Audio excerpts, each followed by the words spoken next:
Di mana titik tidak masuk akalnya? Di mana titik tidak masuk akalnya? Aksara film passwordnya. Es krim goreng. Hai guys. Oke, kali ini gue mau memberikan kalian sebuah ide usaha yang penuh akan inspiratif. Aduh, kemarin semangka goreng, sekarang es krim goreng buah. Buah, es krim goreng buah.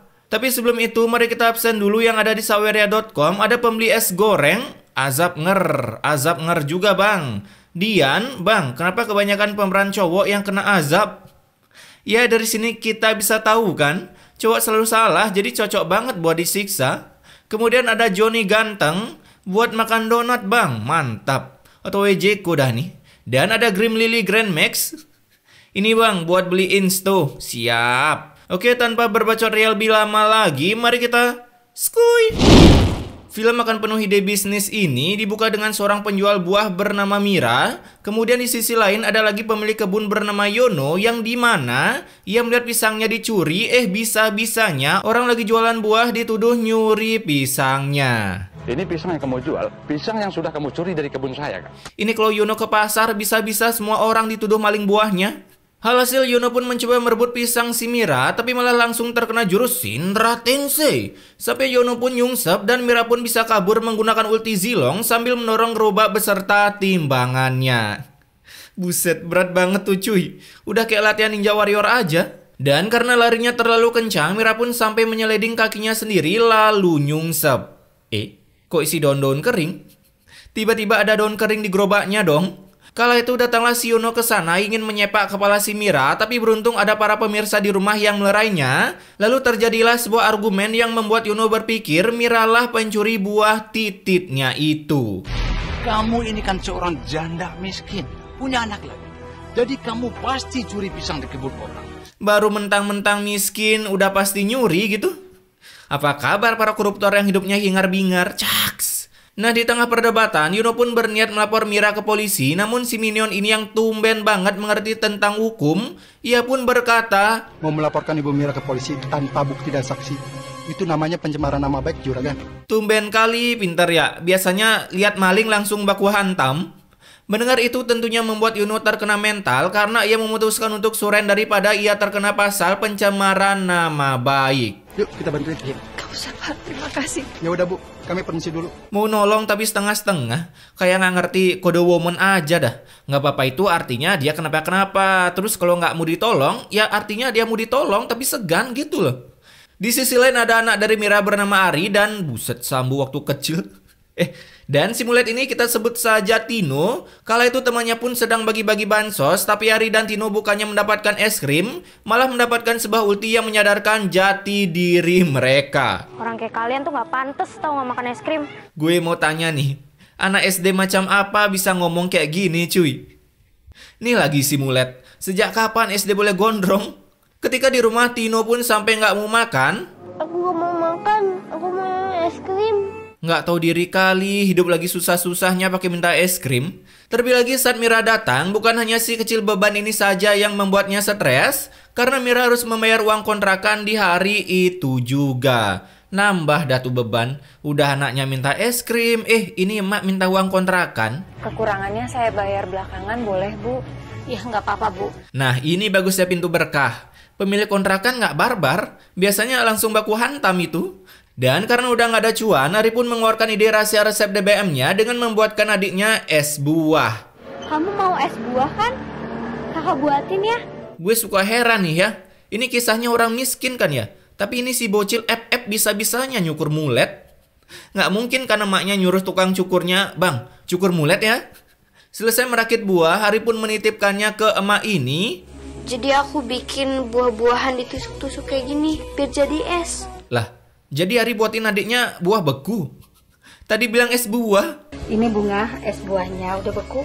Gila cuy, beneran buah beku dong. Ini bocil tahu konsep es buah nggak sih? Bukan buah dibekuin biar jadi es.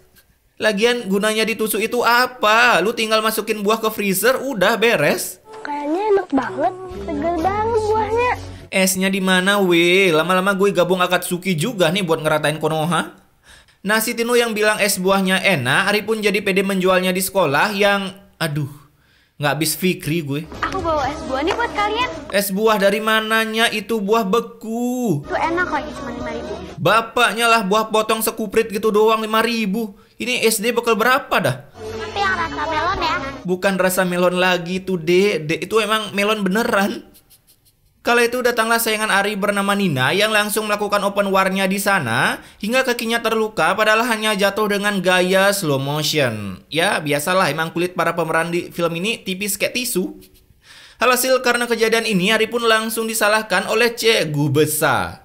Kemudian saat dicek di RS, luka di kaki anak ibu tadi sudah kita jahit. buset dah, jatuh gitu doang langsung robek.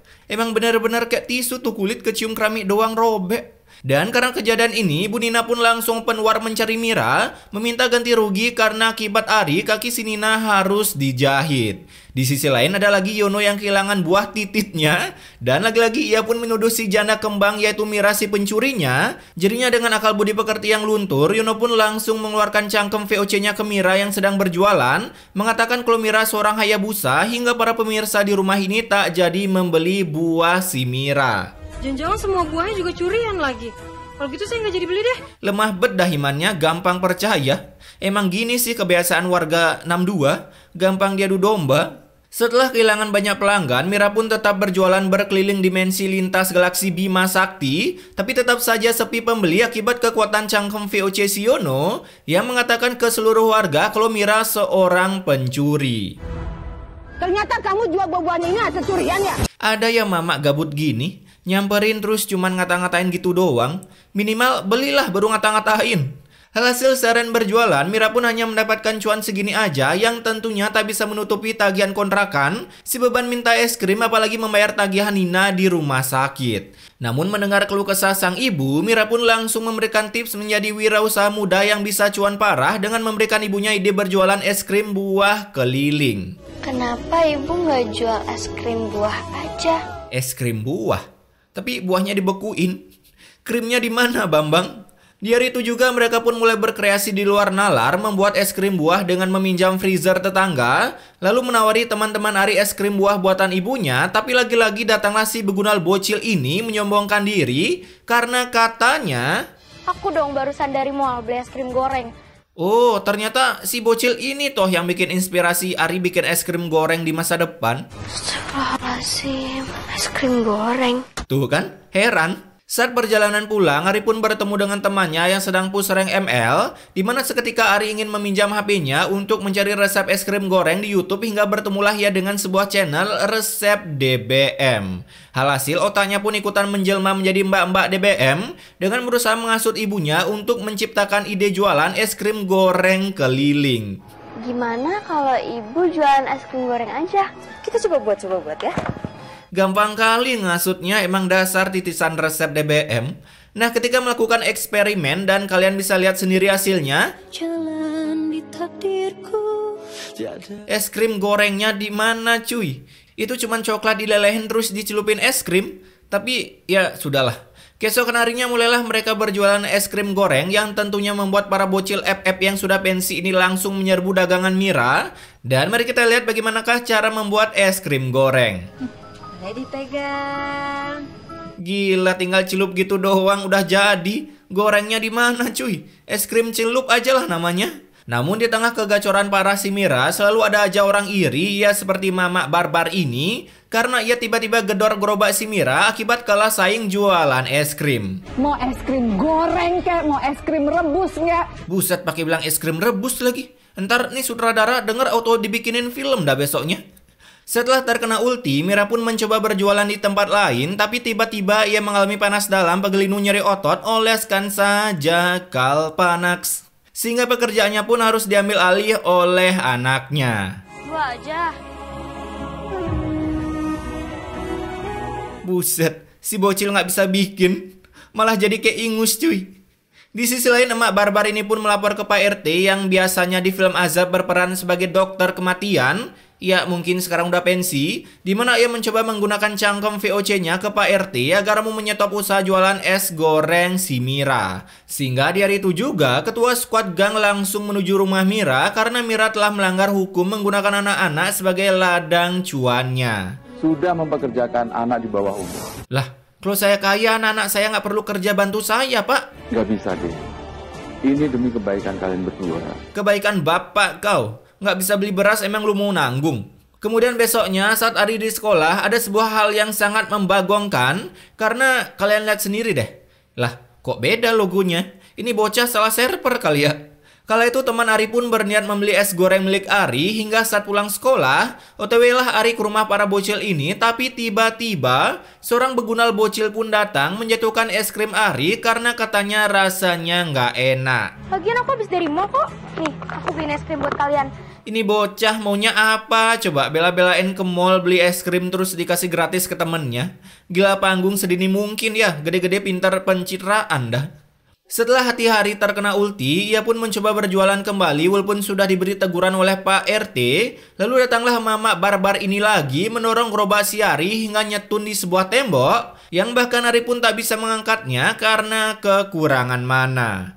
Keren nih bocah aktingnya. Nangisnya tuh dapet cuy. Terlebih lagi di rumah, Mira pun didatangi oleh para begundal mulai dari meminta tagihan bayaran rumah sakit si Nana Gendeng, si bocah minta PS5, si tukang kontrakan minta uang kontrakan. Tapi beruntung datanglah sang penyelamat bumi ke sana, yaitu Ari si putri Ari. Ini saya punya uang yang mungkin cukup buat bayar kekurangan uang kontrakan.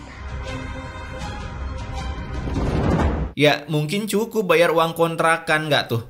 5.000, dikira parkir mobil. Jadinya karena uang yang kurang itu, si pemilik kontrakan ini pun harus meng-sold outkan TV milik Mira sebagai pelunas uang kontrakannya. Buset, kuat bet nih mak.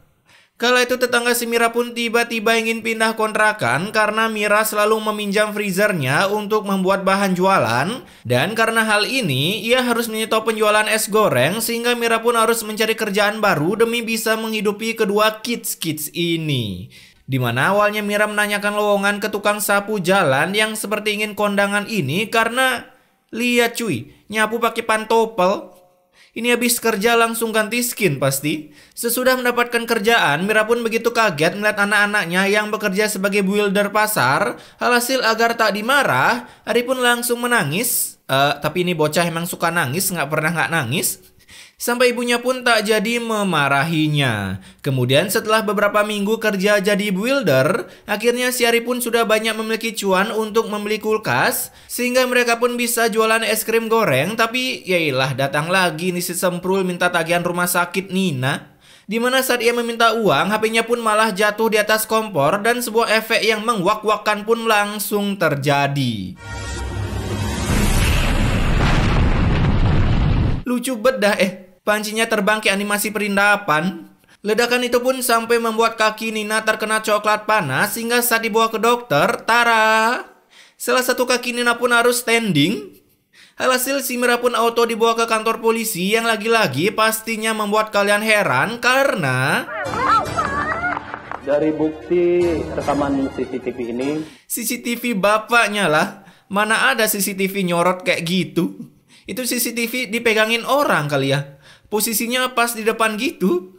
Nah beruntung karena ada CCTV, Mira tak jadi ditransfer ke penjara. Namun yang jadi masalah di sini, si Mira sudah tak punya gerobak, jadi sudah tak bisa berjualan es krim goreng lagi. Tapi tak berselang lama, dengan the power of sutradara, Mira pun didatangi oleh seorang pelanggan yang berniat ngorder es goreng Mira agar anaknya cepat terkena amandel. Dan setelah orderan itu selesai, akhirnya Mira pun bisa membeli sebuah gerobak bekas. Lalu lagi-lagi si begunal ibu Nina pun datang untuk open war dengan si gerobak bekas. Namun beruntung ada para minion yang melerainya sehingga open war itu pun bisa dihentikan. Kamu pikir dengan begini saya akan tenang? Gak.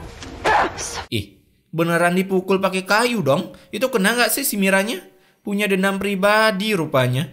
Keesokan harinya datanglah seorang bu guru pengajar mata pelajaran ceramah ke rumah sakit, di mana ia berusaha menceramai Nina agar selesai jadi begundal jika mau berumur panjang. Jadinya setelah ceramah ini, dendam Nina pun langsung reda. Tasya janji, Tasya gak akan ngulangin itu lagi. Andai diazab segampang gini nyadarin para begundal. Di sisi lain, saat Mira berjualan, ia pun begitu baiknya memberikan sedekah kedua bocil FF ini yang uangnya habis karena kebanyakan top up diamond. Dan setelah GB pahala dengan bersedekah, terjadilah sebuah masalah karena si Mama Barbar ini lagi-lagi muncul, berusaha memasukkan racun ke gerobak Mira, tapi beruntung kejadian itu berhasil dihentikan oleh para pasukan minion di sana yang sudah dibekali akal sehat serta budi pekerti yang tidak luntur. Ini hanya botol berisi gula. Coba cicipin, Bu. Auto modar dong. Tumben pinter nih orang ngomong. Dan karena nggak mau mati konyol, si Mak Barbar ini pun akhirnya mau mengaku. Jadinya para warga auto ingin membawanya ke kantor polisi. Tapi dengan kebaikan hati Mira, ia pun menyetop para minion, memaafkan si Mak Barbar, berharap dengan cara begini ia bisa tobat. 1 bulan kemudian setelah Mira gacor parah, ia pun mencoba membantu pembayaran rumah sakit si Nina karena kebetulan uang emak Nina ini kurang. Hasil setelah ditraktir bayar rumah sakit, emak Nina pun akhirnya mau bertobat. Dan kini akhirnya mereka pun bertemanan untuk selamanya. Gampang kali ya hidup.